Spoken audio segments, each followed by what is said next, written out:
everyone, and welcome to the newest episode of the Read Right to Left podcast for April. I am, as always, G from Simply G, joined by my always wonderful co-host, Ray from Whimsical Pictures. Hello, everybody.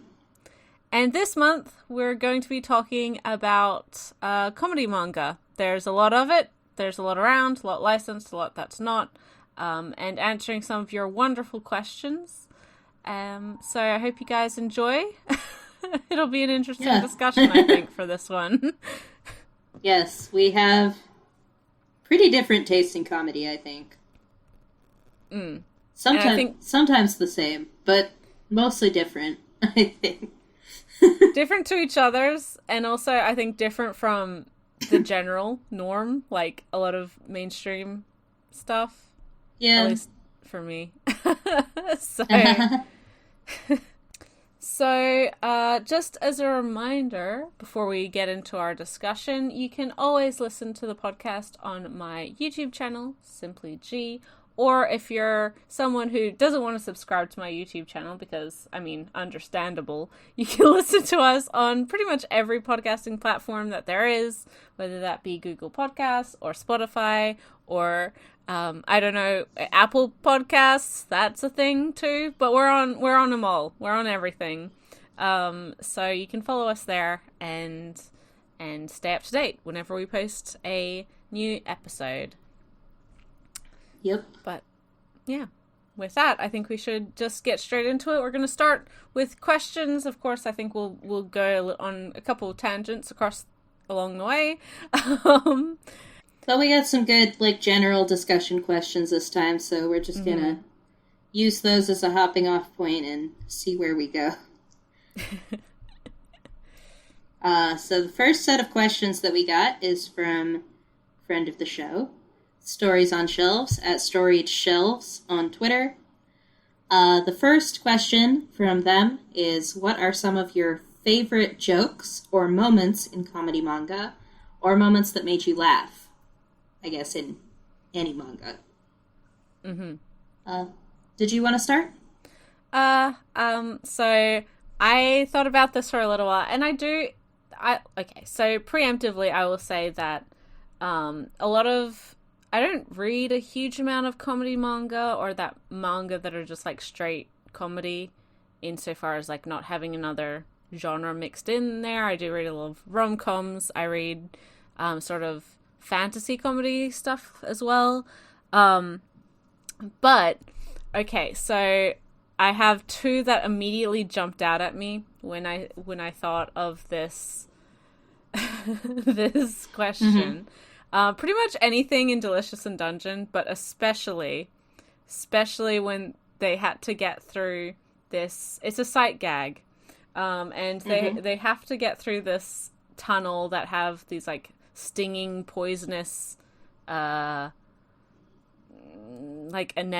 kind of plant things, and they notice that the monster frogs in that area aren't affected by these things, so okay, we need to somehow use these frog skins to get through this area, which they do, and their outfits are the funniest thing.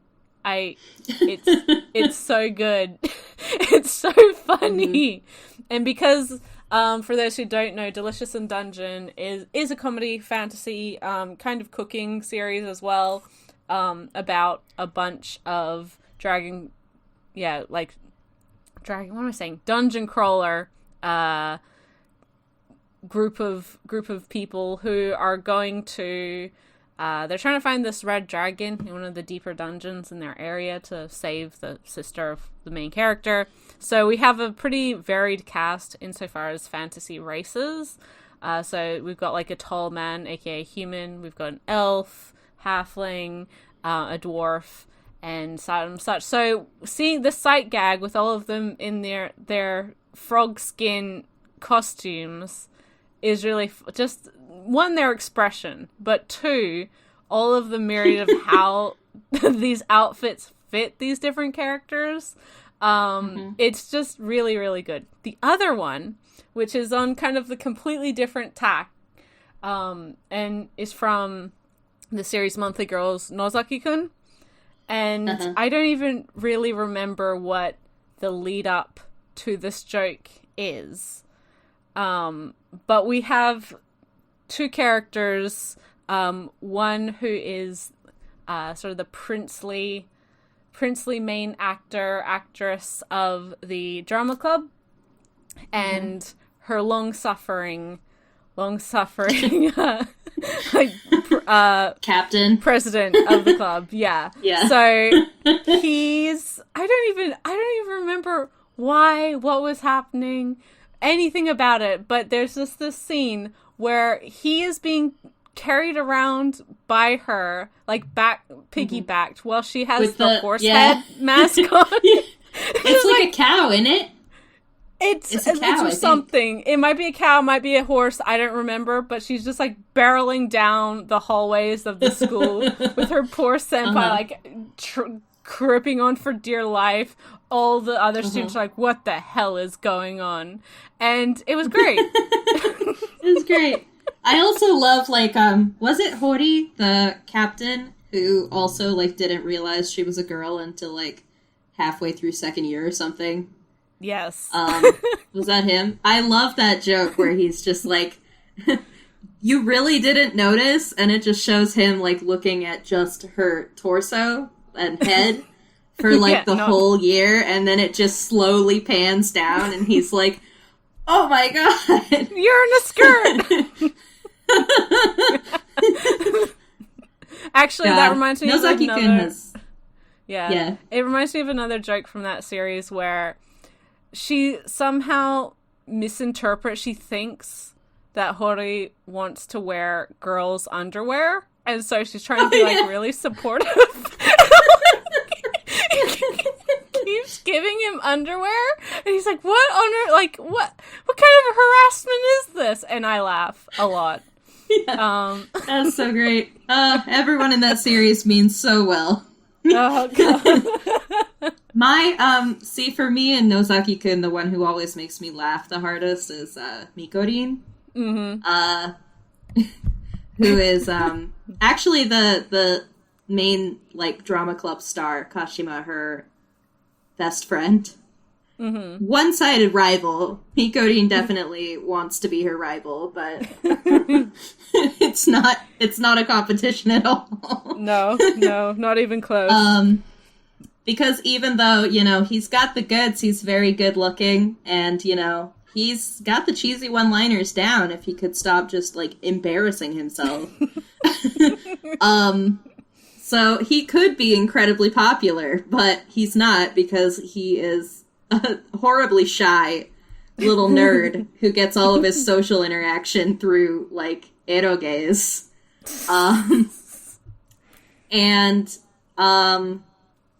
He is the inspiration for the heroine of the manga creator Nozaki-kun, his manga that he's making. And as such, he is a shy, sweet little butterfly on the inside. A bit tsundere.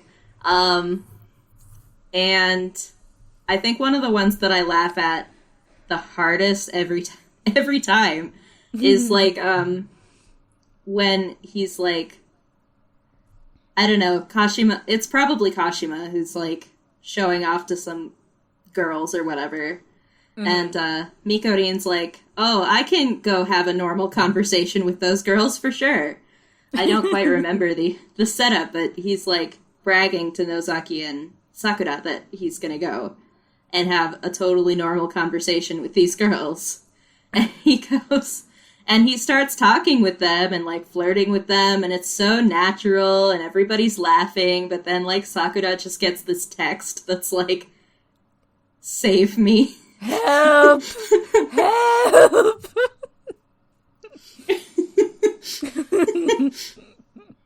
Precious baby. Oh, that poor boy. Oh, goodness. He probably doesn't know that in Nozaki-kun's heart, he calls him Mikorin, so... everyone just calls him that. Yeah. We all call him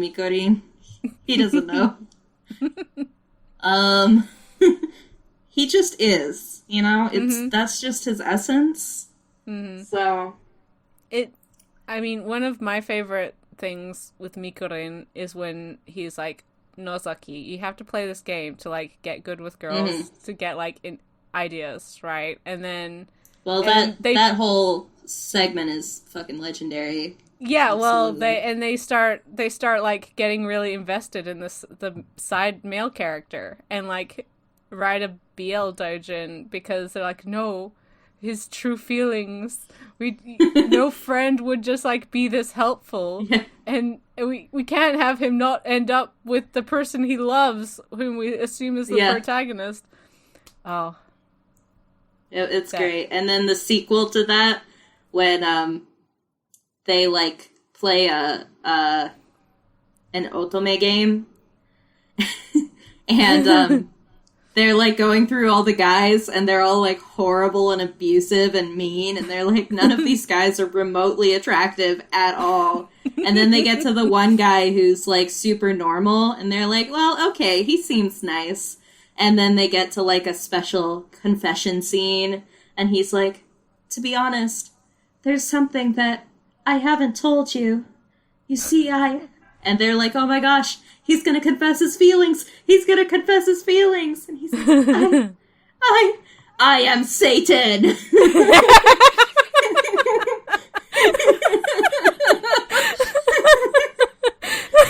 I'm like, that's it? That's the vibe. Exactly. That is, oh my god. That is so true to life. Sad but true.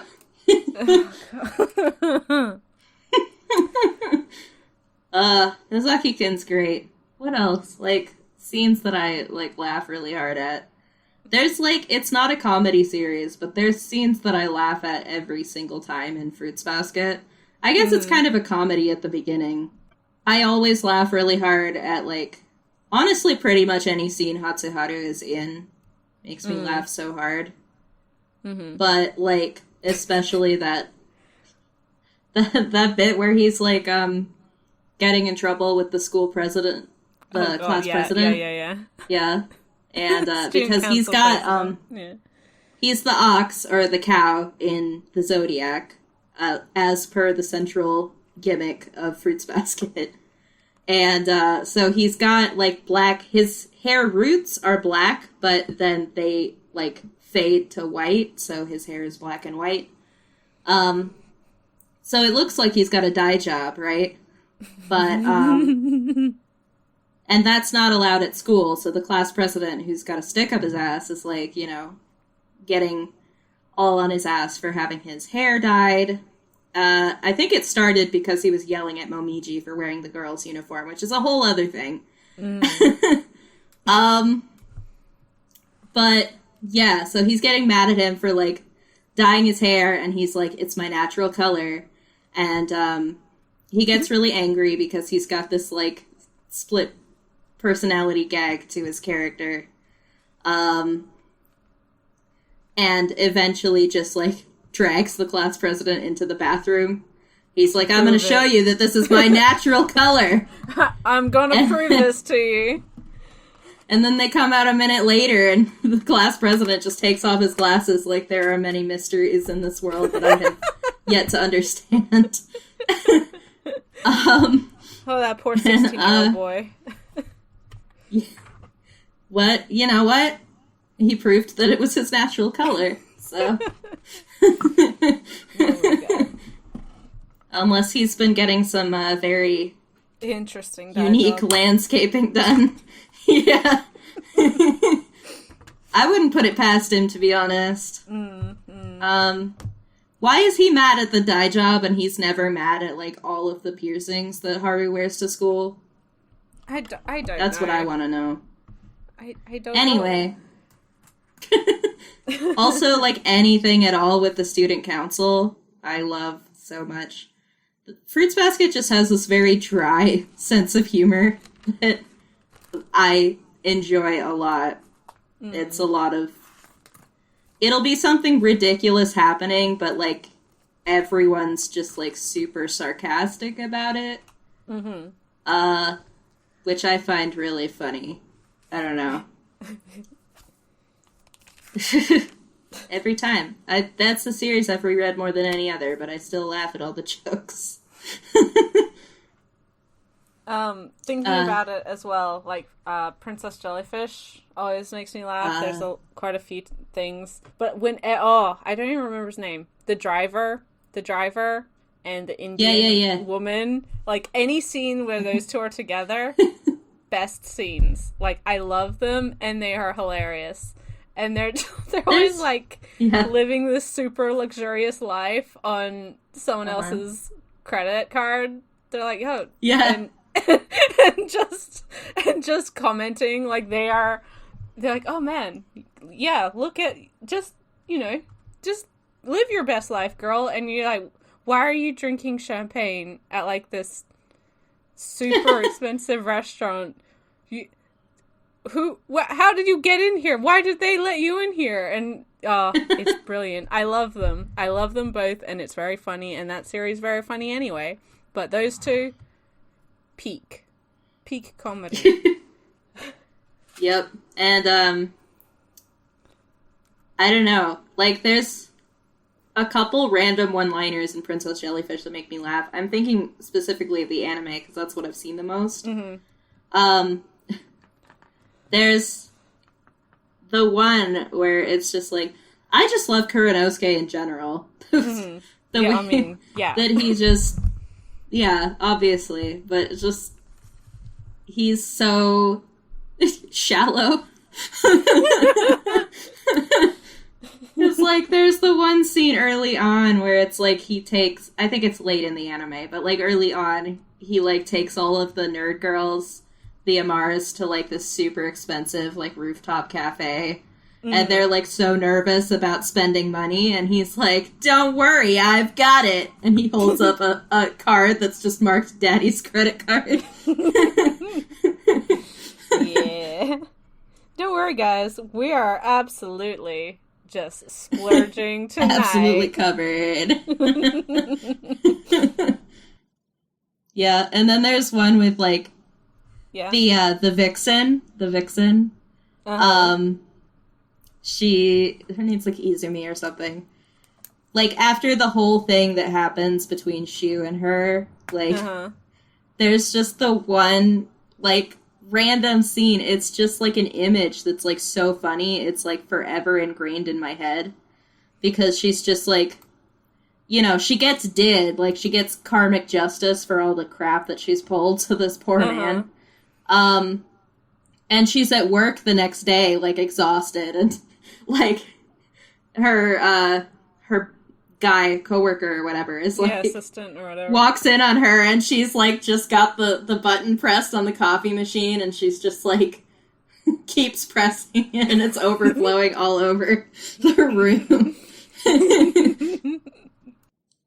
I feel like for me, a lot of times, it's just, like, images that I find incredibly funny that I go back to over and over. Yeah. I love when, like, some of the other funny stuff in that, I mean, again, it's just a hilarious series anyway, but, like, when the Prime Minister and Kuranosuke's dad, like, the Minister for Environment or whatever, whenever they're hanging out, and they're, like, acting like schoolgirls, because they're all, like, ooh, talking about their sons' love lives, and, like... And you're like, oh, guys. Or when Kuranosuke, like, comes to visit his uncle, who is the Prime Minister, in full drag. And he's like, you look beautiful. And Kuranosuke's dad is just like, please do not encourage him. But then he's just, like, just as bad because... They're just like, When Kuranosuke first finds out that she's a virgin... He's, like, Googling how to interact with virgins on the internet. How do I talk to my brother who is a 30-year-old virgin and not laugh immediately? And then it's like he's following Shu around, like, suspiciously, like, what business does a virgin have going to the bathroom? What business does a virgin have going to get the mail?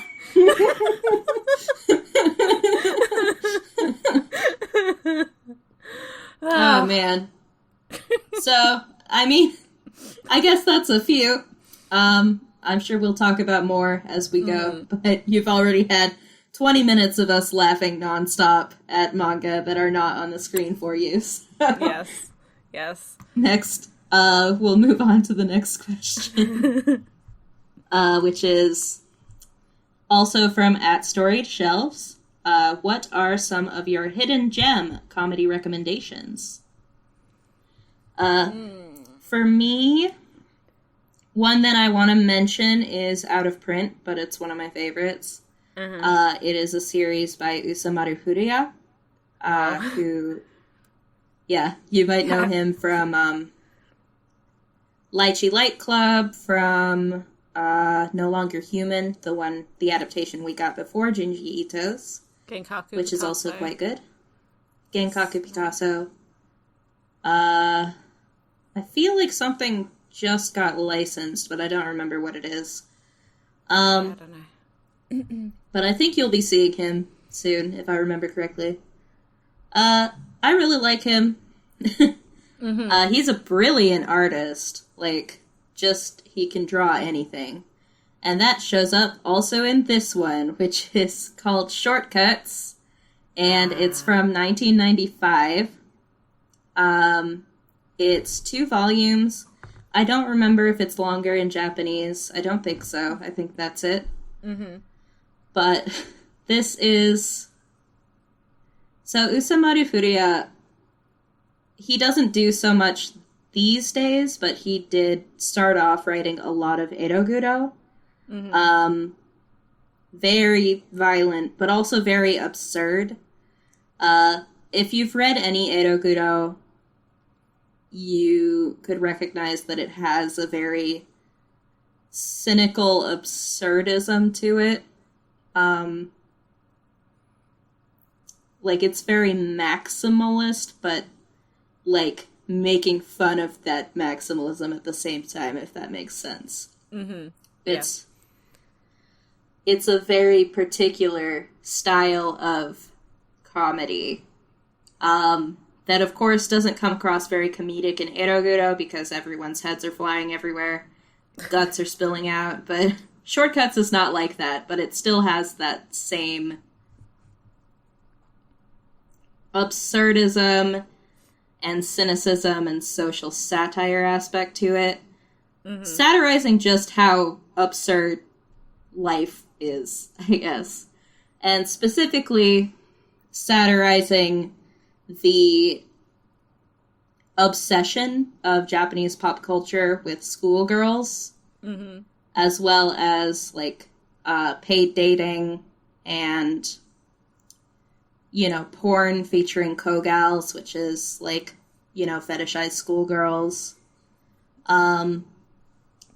By, like, it's just these little, like, page-long sketches that'll, like, introduce some sort of absurd premise in a future that, like, has taken the commodification of teenage girls to an absurd extreme. So, I guess one of the running segments is that there's this group of girls who are in their school club is the, like, I don't remember, it's like the wasting time or saying nothing serious club or something. And, the whole premise of their club is that whatever they're doing, they have to be wasting their time doing it. So it's like, they get told off if they spend less than 2 hours at McDonald's. And they get told off if they talk about religion or politics because they have to be talking about things that are of no consequence. And, like, the segment will always end with, like, and the girls fearlessly continue their training in the art of saying nothing of importance. But it keeps escalating, so they'll be doing, like, a jungle obstacle course, and one of them will die. And, oh, God. But they're still just, like, gossiping with each other. it's stuff like that. And I find it, obviously there's the aspect of, like, Usamaru Furuya is not a teenage girl. So that's where I feel like it would make some people uncomfortable. But I thought that the political satire hit more often than it missed for me. So, and it doesn't really feel like it's making fun of how awful teenage girls are so much as how awful the media that exploits them is. Yeah. That's my recommendation, is Shortcuts. If you like absurd, sort of cynical satire like I do, or if you like eroguro, that sensibility, but, you know, Shortcuts isn't eroguro. It's not. There's no guts. Yeah,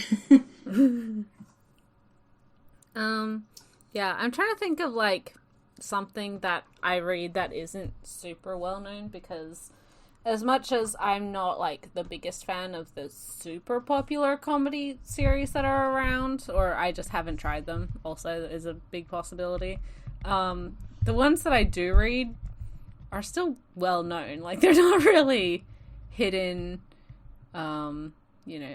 unpopular titles. Like, I think, as I mentioned earlier, Delicious in Dungeon, I love. That's a hilarious series. Maybe it's not as well known just because it doesn't have an anime compared to something like Heaven's Design Team, which did just, I would assume, get a recent boost in popularity because of the anime. Delicious in Dungeon, I, like, legitimately laugh until I cry every single volume. It's very funny. I love it a lot. Yeah, I don't know. I'm not... I don't read a huge amount of just, like, straight up comedy series because I don't have that much time. Same, to be honest. Skullface bookseller Honda-san also is very funny at 4 volumes, but again has a relatively recent anime, so I don't know how quote-unquote unknown that series is. I would add, in a similar vein of just, like, autobiographical, short, like, 4-panel type of series. I don't hear a lot of people talking about Satoko and Nada. Oh, yeah. That one's good. It's just about a Japanese girl named Satoko who is studying abroad in America, and her roommate is an exchange student from Saudi Arabia, and they have funny little wholesome adventures in cultural exchange and studying abroad in a foreign country. And it is lovely. That it is. So, yeah, I mean, there's a lot of very funny series that I read, but I'm, again, like, I think everyone knows them. Like, they're not super unknown. And then there's some that I'm going to save for later questions as well, so I don't want to just... All right. Next question. Have you noticed any changes in comedy style, timing, etc. from earlier manga to newer series? I mean, I feel like trends change all the time. So, yes. I feel like I don't like a lot of the really mainstream comedies, though. Comedy is so subjective. Yes. But there definitely was a period where it was, like, the main type of comedy was, like, Akitaro Daichi. Like, if everyone is screaming, then that's funny. Oh, God, yeah. And then there was also, like, the era of comedy that was, like, if somebody falls on somebody's boobs, that's funny. And I do not mourn the loss of those antique, vintage genres. That's right. We need to talk about our favorite anime, G. Bludgeoning Angel Dokuro-chan. Oh shit! Oh my god! Oh my god! Oh my I've resurfaced a terrible memory. Oh my god! Oh my god! That was an experience. That series, holy moly! I'm so glad we can leave what that man did to Fruits Basket in the past. Yes. Yes. Whew. Yeah, but oh boy. Bludgeoning Angel Dokuro-chan is like the anti-comedy. It just like it is everything that I dislike about a lot of, like, exactly as you said, like the loud, noisy, yell at you stuff. Oh my god. The mid-2000s, 90s and mid-2000s. It's so bad for my anxiety. I thought I was supposed to be soothed by comedy. No. No, everything. I'm also, like, quite happy that the era... I say this, I do enjoy, like, Loser. I always found that funny, but, like, I'm glad that stuff, like, that's super referential, like XL Saga, and that is no longer a thing. Yeah. Oh my god, XL Saga. Like, as I said, I enjoy Woozer, but those were only 5-minute episodes, so those are much more palatable. And I haven't seen or watched enough of Gintama to, like, get annoyed. Gintama is great, and I will defend it to my death. Oh, I'm wanting to read and or watch Gintama. That's not really a question. It's more so like I know that because it does have a lot of references. It has a lot of referential stuff, which can work because it's not just references to be like, oh, look how much stuff we know. It's more like, oh, this is just also absurd, but also kind of a commentary on this thing. But then also we're gonna add a poop joke, and you're like, okay, that works. Great, I love poop jokes. I'd say there's more, like, nowadays, insofar as comedy. I don't want to say situational comedy, because there was always a lot of that, but I think the blend of situational comedy with the absurd is done a little bit better than it has been previously. Stuff like Nichijou, where, you know, crazy bizarre stuff is happening, but it is ultimately just about, like, high school kids and their weird day-to-day lives. And there's others as well. But, like, I was never a fan of a series that everybody seems to love and I just found super boring, is Azumanga Daioh, which is... Aww. I just didn't like it very much. And in saying that, I do enjoy Yotsuba, so, like, I don't know whether if I revisited Azumanga Daioh I'd enjoy it more now, but I just found it kind of boring when I watched it. Yeah, I didn't like the anime, but the manga made me cry at the end, so I have fond memories attached to it. But... also, I just really like the girl, Sakaki, I think, who just, like, her entire shtick is that she loves cats more than life itself, but cats always hate her. Because that's me, so.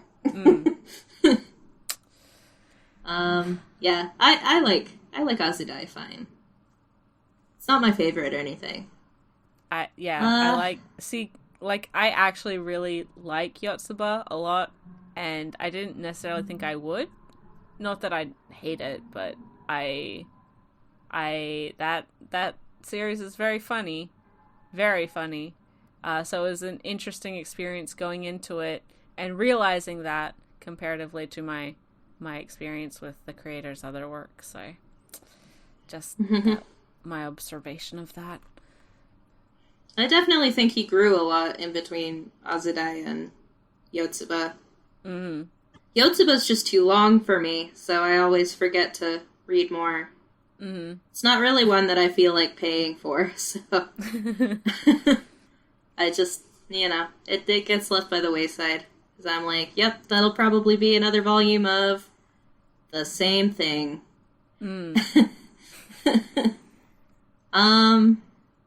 Trends right now, I guess, like, Delicious in Dungeon is really funny. But in general, the trends in, like, isekai comedy and fantasy comedy are not my favorite. I guess I don't play enough RPGs because I'm just like, this isn't funny to me. Yeah. Or like they'll just come up with some dumb premise and then forget to write the jokes. Like the dragon that goes house hunting or whatever. And I'm like, yep, that's a dragon going house hunting. Ha-ha! Ha-ha! Humor! Humor, comedy. You do need more than a premise to write a joke, contrary to popular belief. So, that's not my favorite trend. I mean, it's just a continuation of, like, people who aren't funny trying to compensate for that by just using whatever gimmick is in right now. So it used to be, as long as everyone is yelling all the time and hitting each other, then that's funny. Even if you're not funny, your series will be funny because everyone's screaming and hitting each other.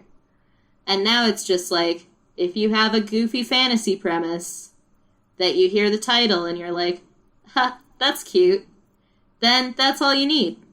There you go. Funny series achieved. Yeah. It's, the non-funny people are going to continue to be non-funny. It's just the gimmick is going to change. Yes, very much so. I totally agree with that. Also, like, there's a current trend of, at least maybe not anymore. I'm kind of behind on, like, light novels and things like that. But there used to be a thing where it was in a similar sort of vein. It's not so much in the isekai strain of light novel, but like the teenage, like high school club strain of light novel, where it's like, oh my goodness, isn't it funny that my little sister like is super attached to me, the protagonist? And I'm like, no, it's not actually. It's really weird. No, it's not. That's weird. That's not humor. That's just like concern right there. Isn't it funny that fetish that I have exists?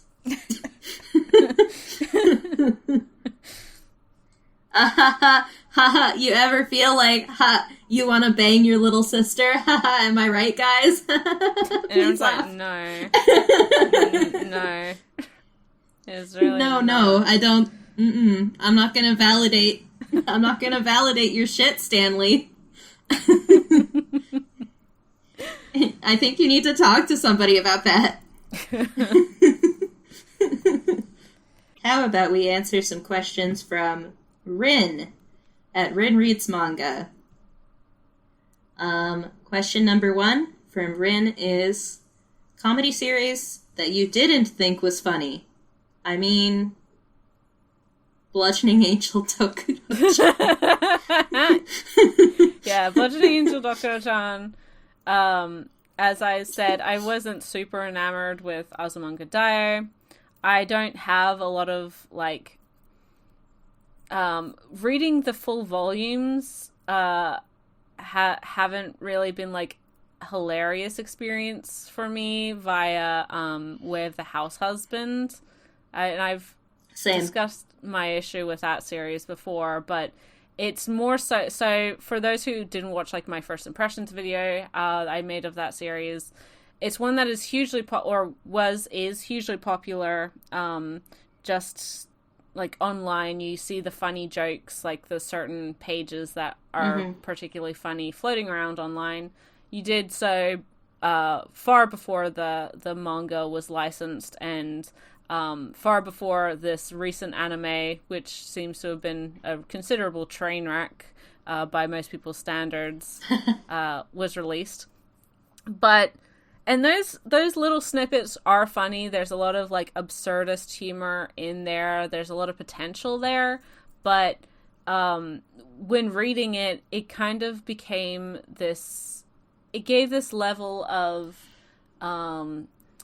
suspension of disbelief that I couldn't put myself in, because this guy is meant to be like, the whole premise is this guy is a hardened Yakuza member, but now he's quit all that because he's gotten married, and he's going to be like the perfect house husband to his wife, who's a office worker, the breadwinner of the family.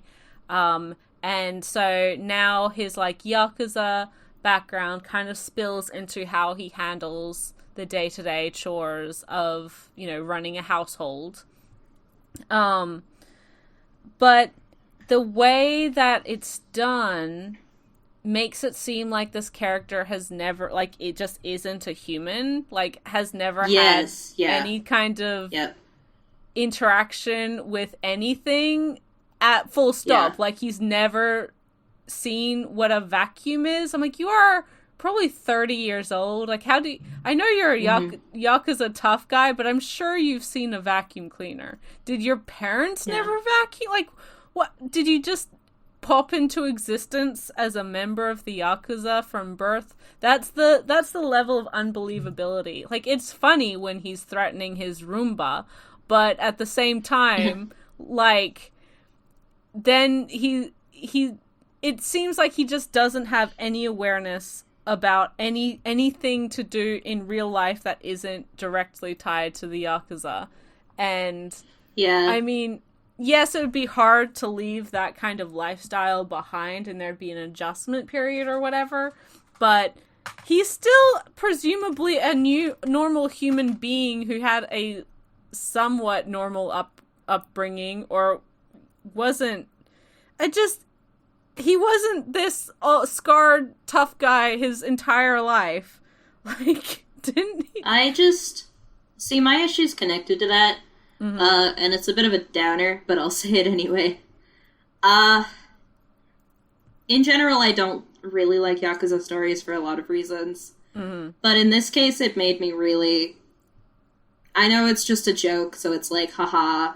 But I don't like that he... Even though he got out of the Yakuza, he is still very much in that world. In the Yakuza, yeah. He talks to all of his friends in the Yakuza, and he does, like, stuff for them and stuff. He's got Yakuza people coming by his place all the time. He's got a wife who is, you know, just a member of the general populace. And he's got friends who are just members of the general populace. And I thought, like, reading the first volume that this would be someone who used to be in the Yakuza, past tense, you know? Who, like, is trying to reform their life and, like, is having difficulty adjusting to modern-day society. But it's just, like, he just is still very much caught up in that world, and that's treated like part of the joke, even though the Yakuza is not, like... a fun time? Like, a funny joke? Yeah, they're not... No. Like, this is, like, one of those things where I have to be, like, a killjoy just because I work with kids in schools. But, like, I've known kids, without going into any detail at all for their protection, but who have had their entire lives upended because of the Yakuza. And it's horrible. It's horrible. And so it's like, I can't, like, see this person bringing the Yakuza into his wife's daily, like, everyday life as, like, this funny, haha, look at how masculine he is while he's washing the clothes or whatever. Yeah, I know people are going to be, like, rolling their eyes, like, whatever, but I don't know. That's just my personal experience where I was, like, expecting something different than what I got and was kind of not entirely okay with what I got. So I didn't read after the first volume, so, you know, that's fine. Yeah.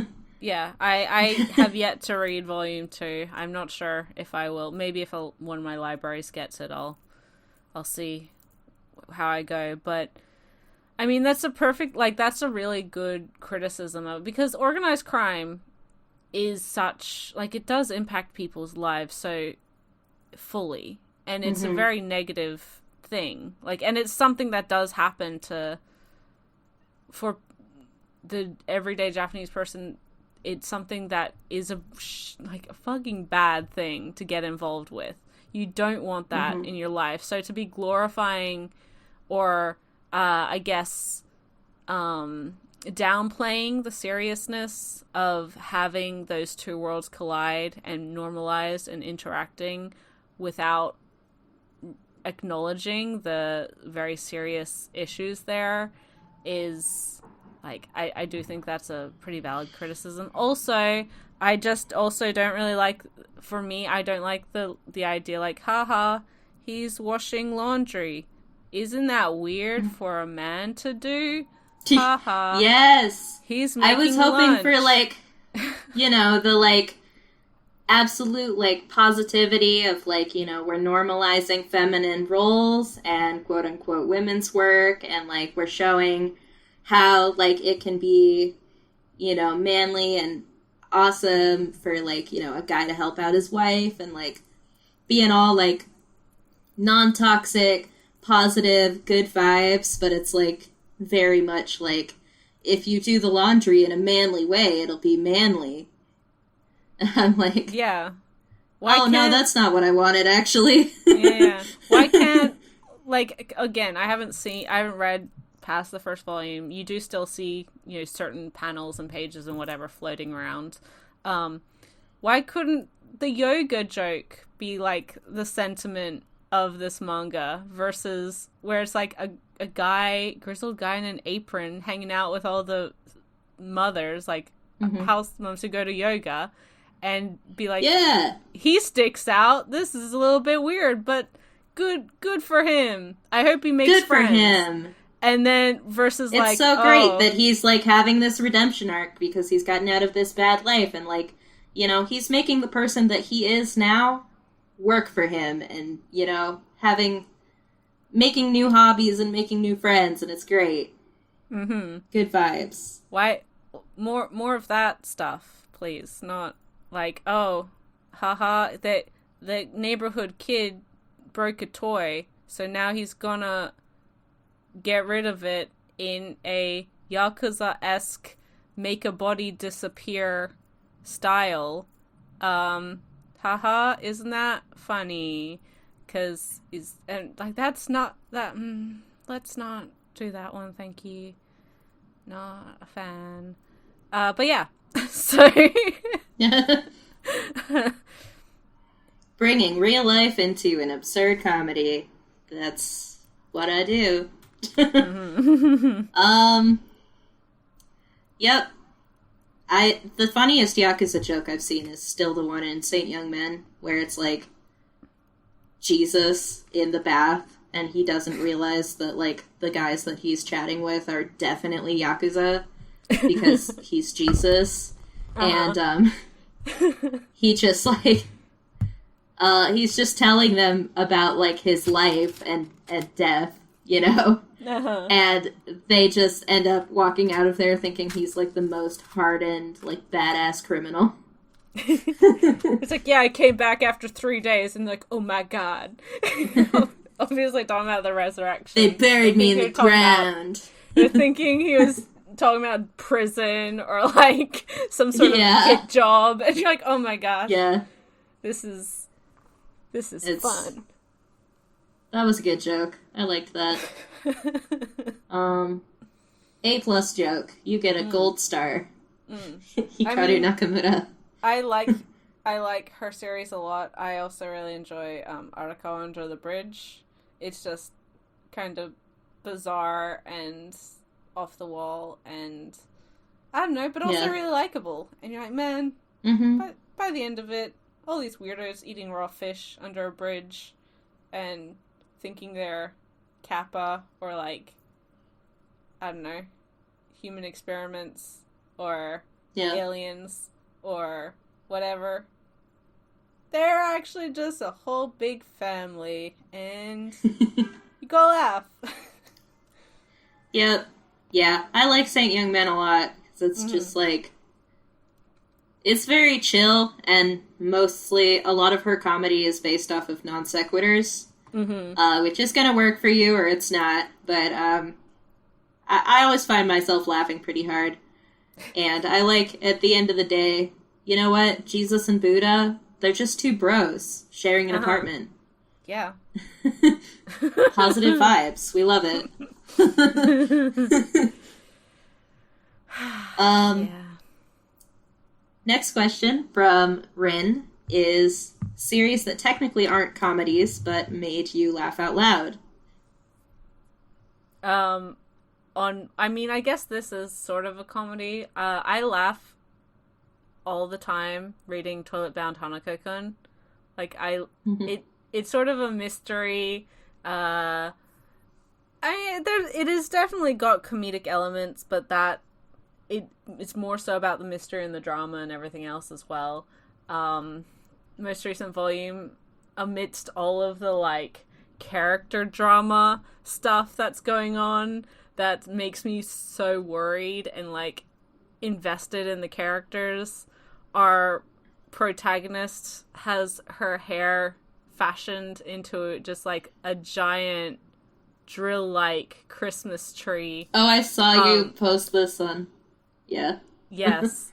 Just this giant horn of hair in the middle of class. And in the lead up, she's kind of like... She's not paying attention because she's in class. And Hanako-kun's a ghost, so, like, he can't be seen. And he's just, like, hanging around and playing with her hair. And it's kind of got, like, maybe a romantic vibe to it. Kind of bittersweet. And then all of a sudden he's like, okay, I'm finished with your hair. And he shows her. And she's just like, what the hell? And the whole class is just like, what? What are you doing? Why are you yelling in class? 2, how the hell did you do that to your hair? And the teacher's just like, can you leave the makeovers for, like, when you're not in the middle of history class, please? And I laughed really hard. Yeah. That's good. It's a funny series. One that makes me laugh really hard. I was thinking, like, Blue Flag made me laugh so hard, so often. I love all the dumb faces that all the characters make all the time. I love, like, you know, when, like, what's the brother's name? The older brother? Is it, like, Seiji or something? Yeah. Something like that. But it's, like, you know, him and Toma are having this, like, argument because Toma just broke his leg. And the whole situation around it was, like, stupid and complicated, and, like, he lost his chance to, like, go to the baseball game, and it's all very sad and dramatic. But, like, then when his brother is, like, you know, I'm gonna go talk to Taichi and Futaba, and Toma's like, wait, I'm not done with you, and he just turns around and gives him the biggest, like, big brother stink face. It makes me laugh so hard. That's a very funny series as well. Oh, God, it is funny. Or, like, in the beginning, when, like, Futaba is, like, she's crying at the movie theater after buying the, like, little friendship keychains, and she's, like, crying to... Was it Masumi or Taichi? I don't remember who she's talking to, but, she just, like, she's sobbing and she's trying to get through, like, she's just babbling because she's, like, crying. She's like, you know, and I bought all these, we bought these friendship keychains and they're matching and there's a fish and the guts come out. And then, the person she's talking to is just like, what was that last part? And she just, like, with this big, like, you know, tears in her eyes, snot coming out her nose, she just, like, squeezes the little keychain and the fish guts come out of the fish. Yeah. It's just a very natural kind of comedy. Like, that's just things that people do in real life. Yeah, I mean, in a similar vein to that, and one that I was thinking about prior is Haikyuu. Like, Haikyuu makes me laugh so much from just, like, incidental things, like, just these idiots doing shit in the background. Just these dumb high school boys being dumb high school boys. Exactly, and especially so because they're all, like, good, like, close friends, so they annoy each other, they try to piss each other off, they make fun of each other. There's, and it's kind of, I guess, a lot of Haikyuu fans would recognize it, but, Oikawa, yeah. Yes.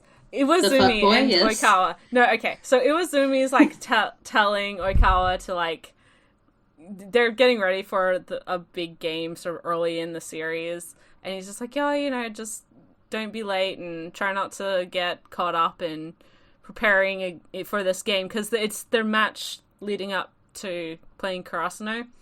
And Oikawa's just like, Iwa-chan, are you my mother? Like, what? And he gets so pissed off.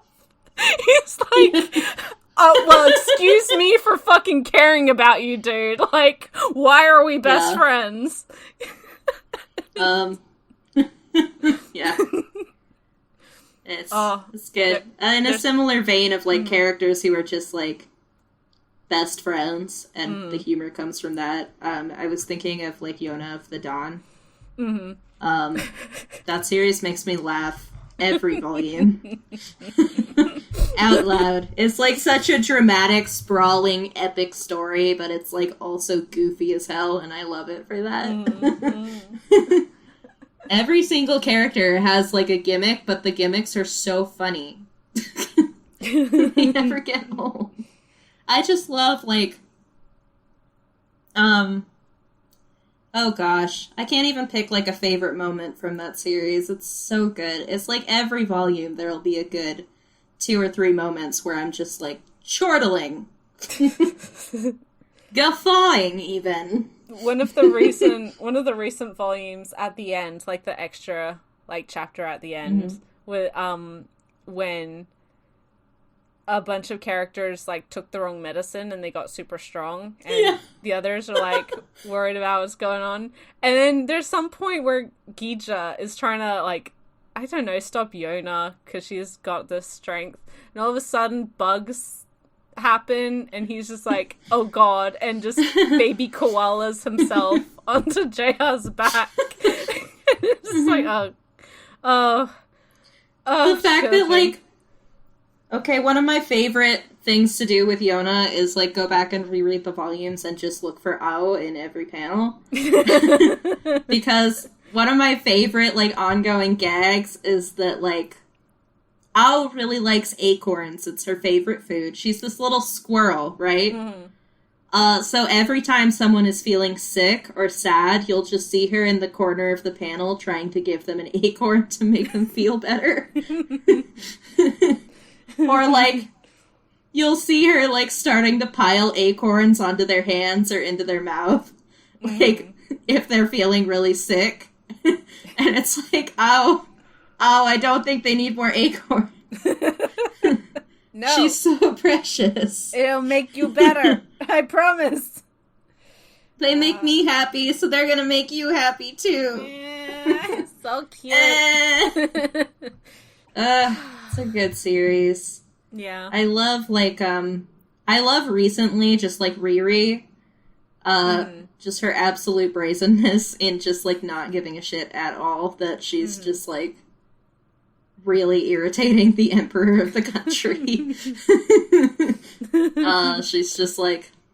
And I like how Suwon's, like, she asks him, like, why are you, like, okay with me just being here, bothering you? And he's like, I actually need you here because everyone thought I was gay before you showed up.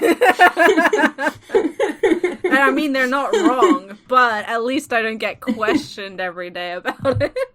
Yeah. Where's the air? Where's the air? Shut up. Her being, like, aggressively unattracted to Suwon is also pretty good. Because she, you know what? She's got a type. And, she knows what that type is, and she knows what she's not interested in. Yes, very much so. We like a girl who knows herself. Absolutely. Queen. Oh my goodness. I'm just remembering, like, the last arc of Haikyuu. Honestly, like, Sugawara is, like, one of the funniest characters. He's always doing some gremlin shit in the background, and you never expect it from him, because he's, like, the mother hen, sort of the team. But, oh my god, he all a lie. He can gremlin it up with the best of them. In the last arc, there... So, spoilers for Haikyuu, but there's a time skip, and you see a lot of the characters as their older selves, and so aside from the characters who are playing this big match against each other or whatever, you see the other characters watching said match, and so like Sugawara and Daichi and are over at the Tanakas and stuff. And he keeps, like, trying to teach their bird how to sing the Ju-on song. And Daichi's just like, could you not? Like, can you stop that? It's like... It's like, mate. Mate, come on. Get it together. And he's in charge of... He's a kindergarten or he's a teacher, which is just like the perfect peak energy for that. I'm like, man. Oh, Suga is? Yeah, Suga. That fits so well. Oh. Yeah.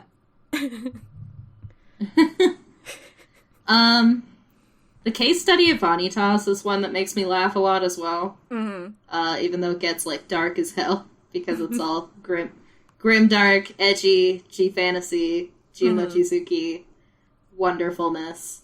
But even Pandora Hearts, I feel like I laughed a lot. Like, I think she's got a great sense of, like, comedic timing. Mm-hmm. Oh, yeah, very much so. So, but, like, the case study of Vanitas, first of all, because I like the characters better than in Pandora Hearts, but also because it's got this buddy cop thing going on. I feel like I'm laughing at that one pretty consistently. I also thought that Kageki Shoujo was really funny. That first volume. I think Sarasa's great. She's a riot.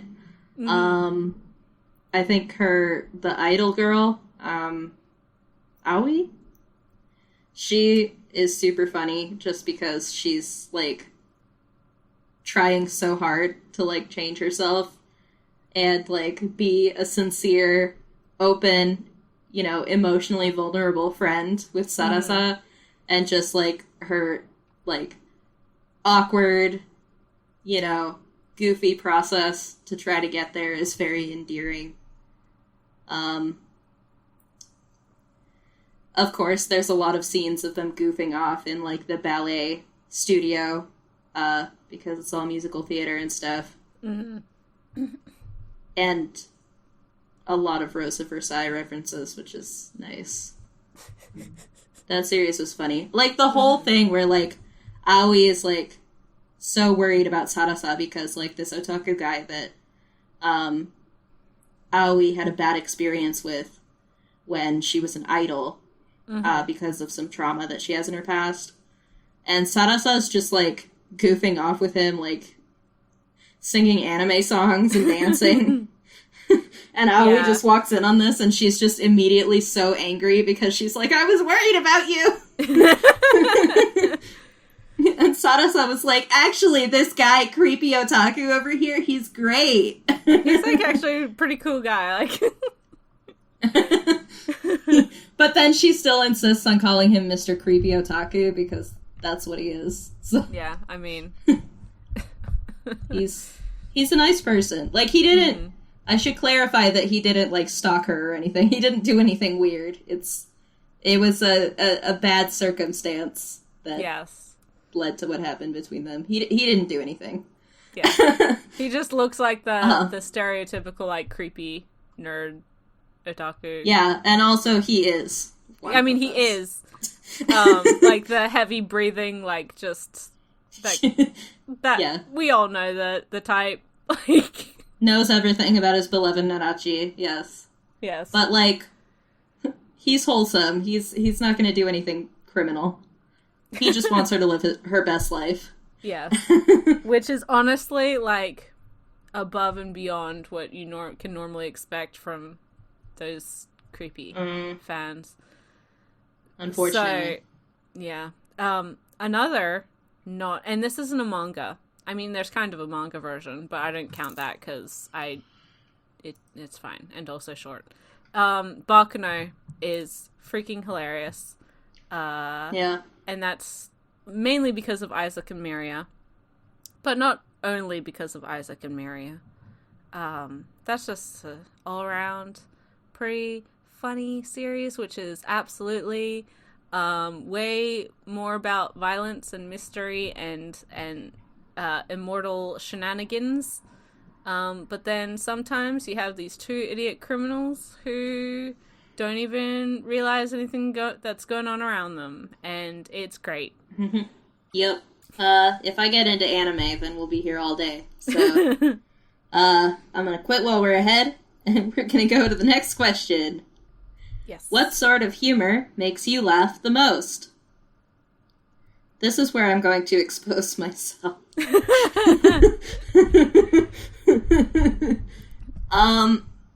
Okay, so I don't know how to describe. I like anti-comedy a lot. Like, things that are just really dumb non sequiturs make me laugh so hard. And Shortcuts is that. Saint Young Men has some of that. It makes me laugh really hard. And, Uramichi Onisan is another one that I found really funny. And the biggest stain on my comedic conscience is that I love Pop Team Epic a lot. I think it's really funny, and a lot of the jokes in it make me laugh so much. More so the anime than the manga, but, like, going back to some of the comic strips is also really funny. So, yep, that's what I laugh the most at. Yeah. I can always appreciate when, in a comedy series, a character has a shtick, has, like, something that's funny about them, and it doesn't, like, the author can use that without it getting boring, or repetitive, or just, I don't know, weary. Yeah. Yeah. Again, kind of like with Nozaki-kun we were talking about before. Like, a lot of those characters have a thing. Like, they only have one or two things that's funny about them, but it's always done in different interpretations throughout the series, so it always feels, like, really funny. It's the application and the execution of those things, like, the fact that Nozaki is this, like, award-winning shoujo mangaka who's been praised for, like, understanding a teenage girl's heart or whatever. Meanwhile, he has, like, absolutely no clue about, one, real-life romance, two, teenage girls whatsoever. And he's like, oh, well, I guess girls like, eels this week, right? Girls like eels. and his editor's like, no, not at all. Like, what? No. I feel like a lot of the series we've been talking about also fall into this, because, like, Yona is also very much that way. Vanitas is that way. Something like Spy Family, which we haven't talked about yet. Oh god, yeah. Is very much, like, built around the gimmicks of the characters, but, like, somehow doesn't get old. It's incredibly funny all the time. Just, like, the amount of mileage that series gets out of just, like, 2 words for each character, right? You've got spy, dad, assassin, mom, Psychic child. You know? Yeah. Experiment dog. It's like, but it sounds like it's gonna be like, maybe the first chapter will be funny and then nothing else because it's gonna get so old. But no. It's hilarious. It keeps finding new ways to keep it fresh. It's so funny. Yes, it's so funny. And especially, like, and maybe it's mean to compare, and I haven't, like, been reading all of the new Jump comedy stuff, but there's been a lot of comedy stuff in Jump recently. I mean, there's always comedy stuff in Jump. But you can really tell, and I don't know how some of these series are still running, but, like, the level and skill that something like, what's that one? The High School Family had, which is just, like, it's not even funny. Like, even the premise just isn't funny. And, just, I don't know how that's still around in the magazine compared to, obviously, Spy Family is Jump Plus, and so it's not completely comparable, but there's gag manga and like easy shtick manga can be done really, really well, or just really terribly. Yeah, I would say I would put Gintama in this category as well. Yeah. Because honestly, it's not really... Scat Downside include too, which is like poor man's Gintama. Yeah. I don't know about that. Gintama has its poor man moments. Yeah. I feel like I'm the opposite of most fans of Gintama, where it's like when it starts getting really dramatic, I'm like, I don't care.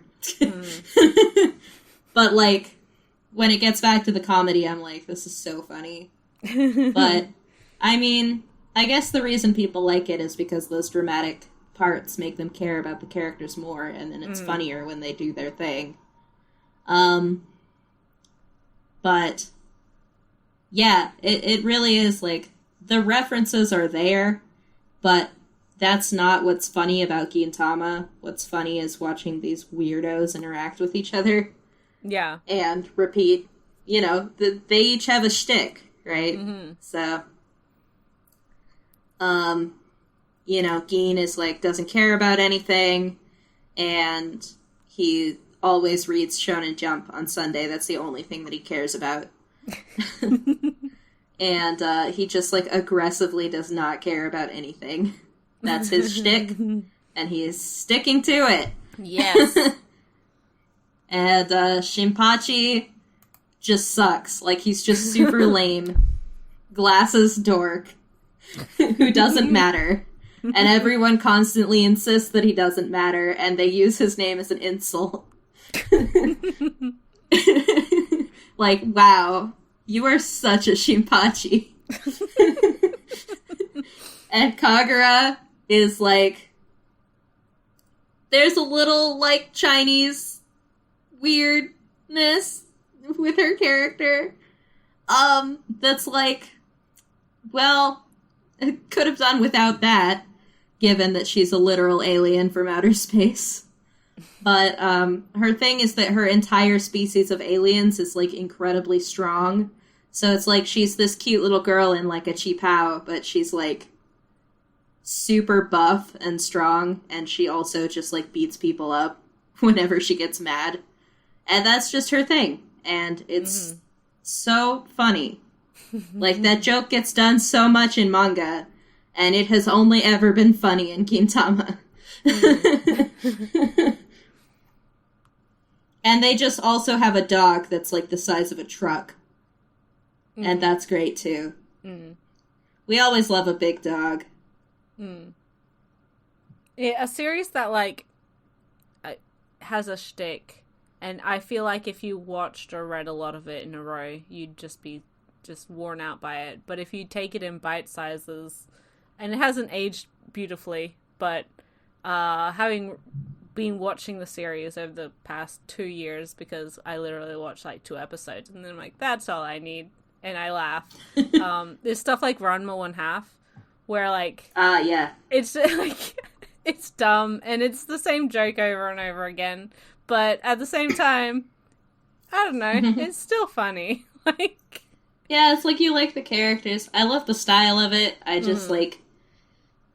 I don't know, Rumiko Takahashi's character designs are so iconic and fun.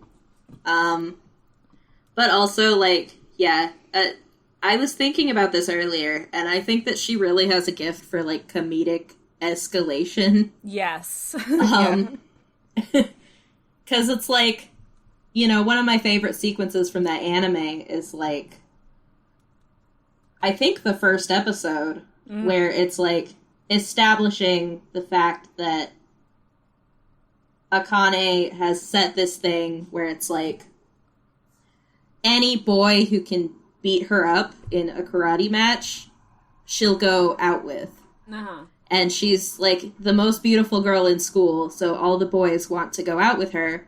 So every morning on the way to school, she has to have like an amazing karate battle with every single boy in school. Is it karate or is it kung fu? I can't remember. It's martial arts something. I don't know. Just like martial arts. She has to have a martial arts fight with every single boy from school every morning on the way to school. And it's just like this this whole like martial arts movie like extended fight scene that's just her going to school. And it just gets increasingly absurd. And that's great. Mm-hmm. I also love, like, Ryoga. Yep. I don't like the Pichon jokes because they make me deeply uncomfortable. But, the stuff about him having no sense of direction makes me laugh so hard. Yeah. Yeah. And because it's so stupid. It's like, he... Again, it's the escalation, right? Because it's like... You have the premise of this character who has no sense of direction. But you just take that to the most extreme possible limit that you can. And it's like he'll be trying to get to the house next door. And he'll end up in Hokkaido. And he'll be calling like, hey, how did I end up in Hokkaido? Like angry about it.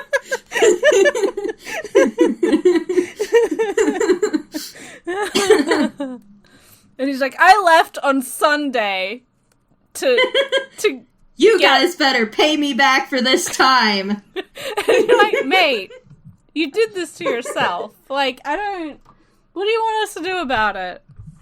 Oh my god. That's great. It's so funny. Chef's kiss. So yeah. There we go.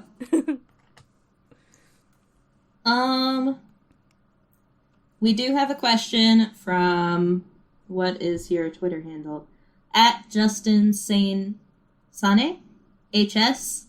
Which non-comedy series has the best humor? But we kind of already answered that because we got pretty much the same question. So I am going to move on to at Loom Ranmayasha, speaking of Rumiko Takahashi. We have, what are some of your favorite and least favorite recurring tropes and cliches in comedies? Are there any types of stories or premises you think are overdone or conversely not done enough? So I guess we'll start with least favorite and end positively. Yeah. Okay. Well, least favorite. Uh-oh, I tripped and oops, I'm in a girl's chest. Uh-oh. What? Shenanigans. You know what my least favorite is? Boy in a dress. Haha, funny. Because that's another one of mine. We'll get... Okay, yeah. Transphobia, not a good look. But also, like... When you have a girl who is very much not into a guy and makes that expressly clear over and over again, and the joke is that the guy just keeps going and, like, we're supposed to feel bad because, like, she keeps turning him down. Yeah, I don't like that very much. No, it's terrible. I just, you end up putting yourself in the girl's shoes. Like, why is this creepy man just, like, following this woman and that's supposed to be funny? Mm-hmm. Ew.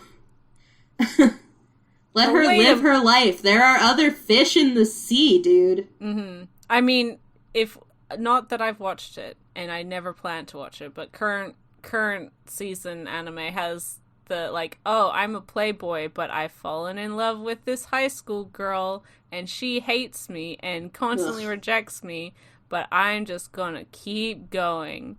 And I'm like, no, that's not funny. That is incredibly uncomfortable and gross and weird. That's the worst thing ever. Just, no. Yep. No. Speaking of the worst thing ever, I also really hate jokes that are like, boy in dress. Boy not in dress.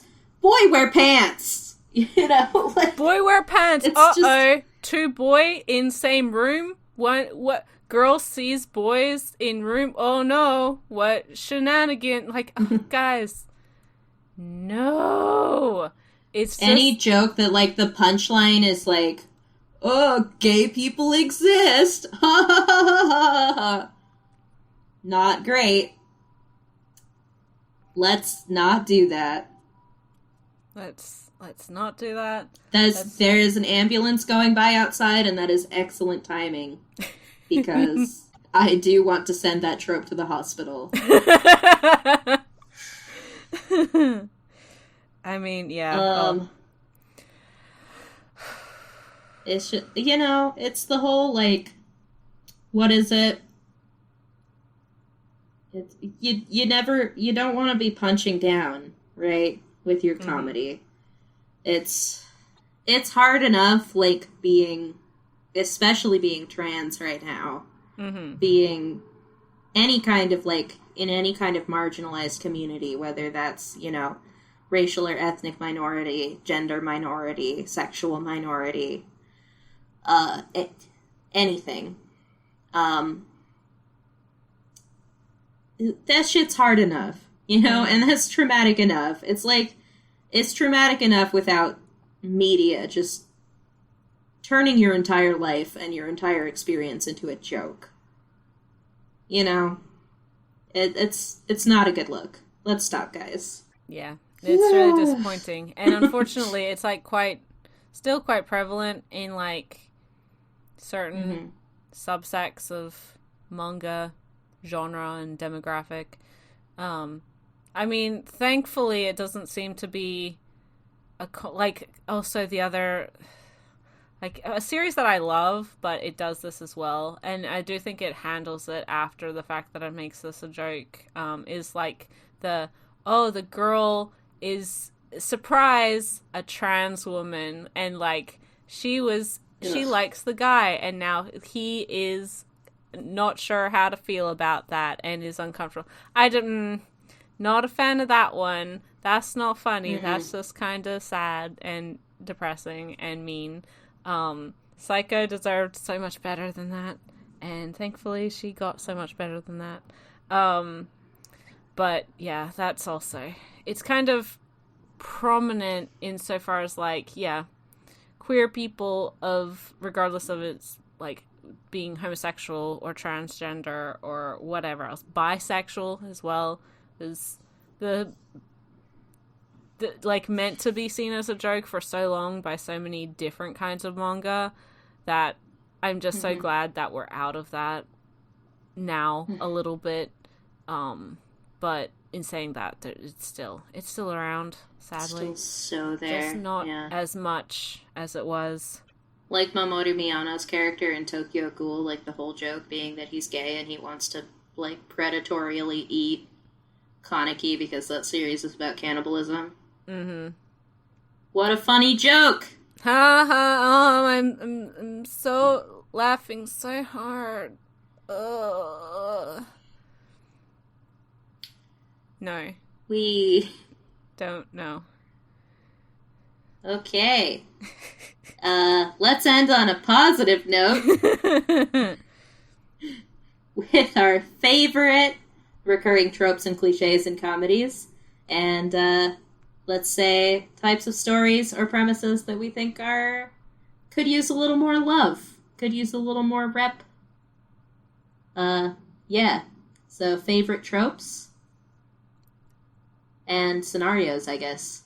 Idiot with one brain cell trying their best, but like yes, not absolutely. Not they just got no clue. They're like they really earnest. Again, we're going back to Kashima here. Like really earnestly trying to help, but just has no idea what's actually going on, and so thus hilarity ensues. Friends being incredibly goofy with each other. Yes. Siblings being incredibly goofy with each other without being, like, weird or sexual about it. Yeah. People with no sense of direction are very funny. I'm also very funny because I don't have a sense of direction, but I also find other people without any sense of direction funny. Friends and or siblings roasting each other. Just straight up fucking murdering each other with words. That I love. It's always prime content. Which is on a different level from just like goofing off with each other. This is where you like call out your sibling for their trash taste. And, and you're like, oh, I can't even argue against that.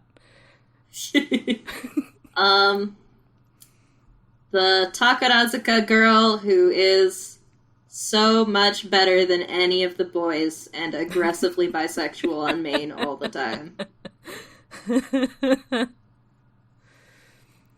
There's a lot of them and I want more, so please keep them coming, shoujo manga.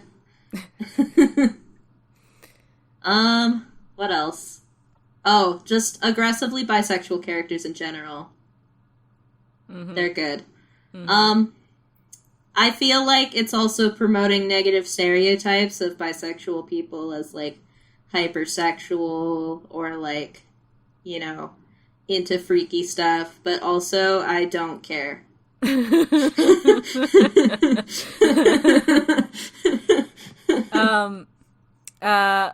Meeting of cultures and or fish out of water, but not in like a judgy way. In like a loving way. Yeah.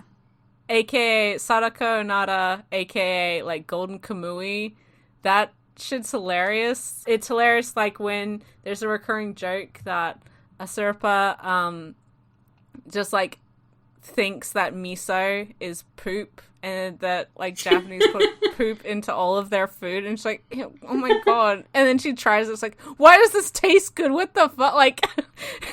Yeah, miso does look like poop though.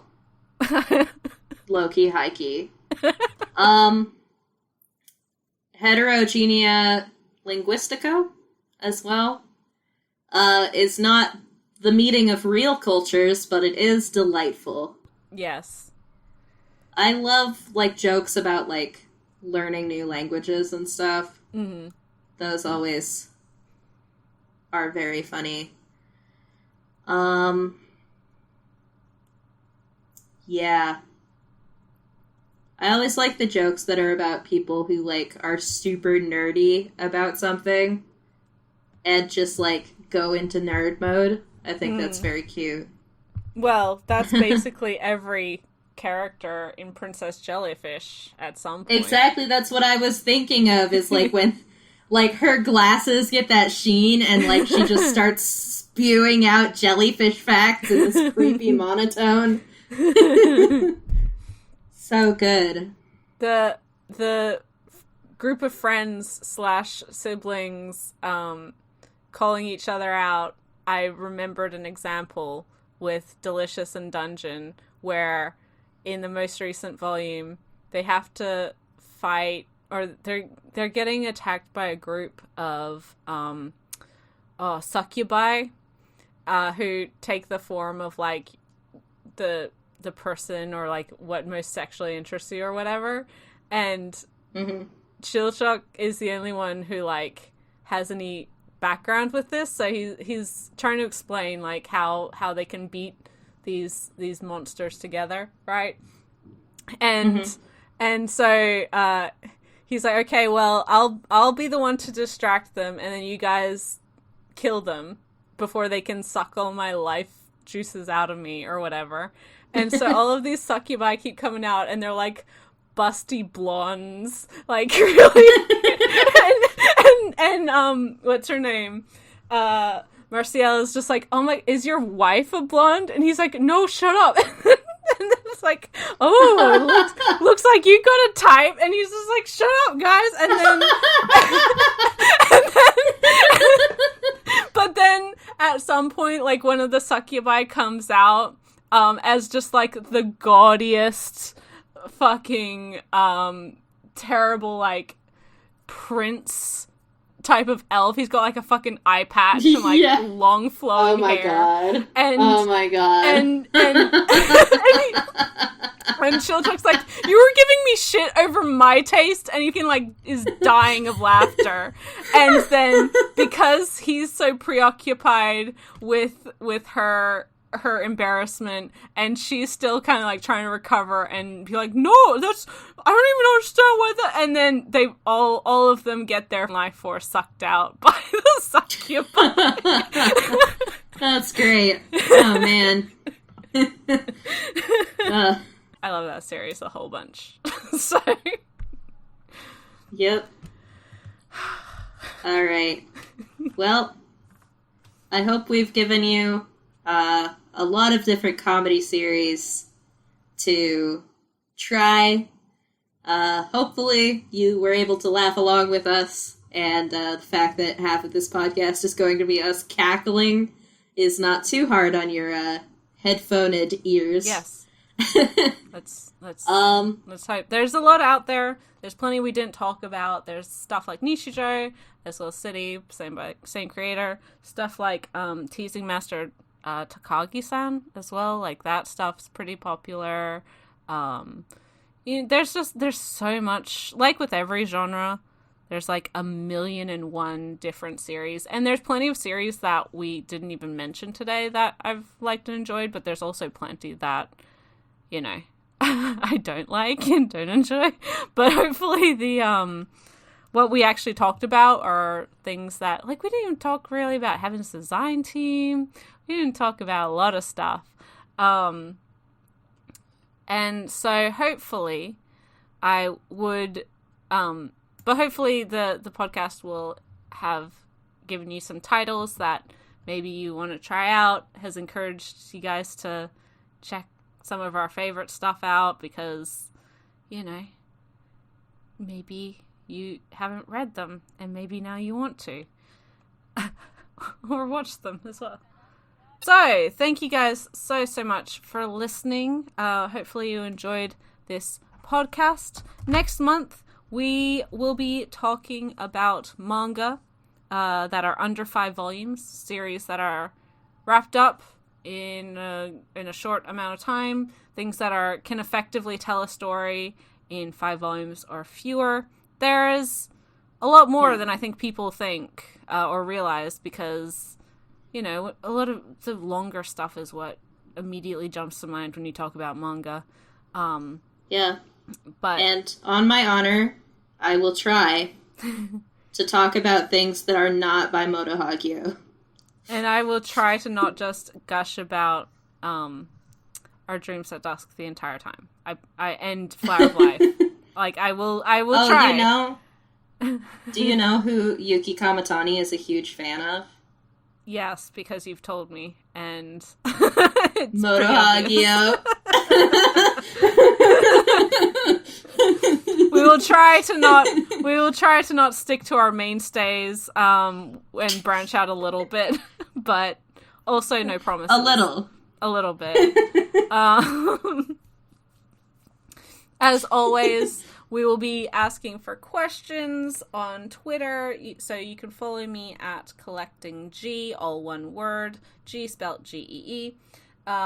and links are in the description below. I always, or you can also leave your questions in the comments of the YouTube video for this episode as well. If you're not wanting to follow me on Twitter, be sure to follow Ray on all of her social medias. They are also linked in the description below, / in the podcast description, whatever else you're listening to this on. Otherwise, I'm happy to announce that I have been making videos again. Yay! So if you go to my channel, there's actually things there. Yay! Yay! Yay! So yeah, think of all your questions that are to do with series that are 5 volumes or under, or whatever you want to ask us about. Otherwise, I hope you all have a wonderful rest of the month.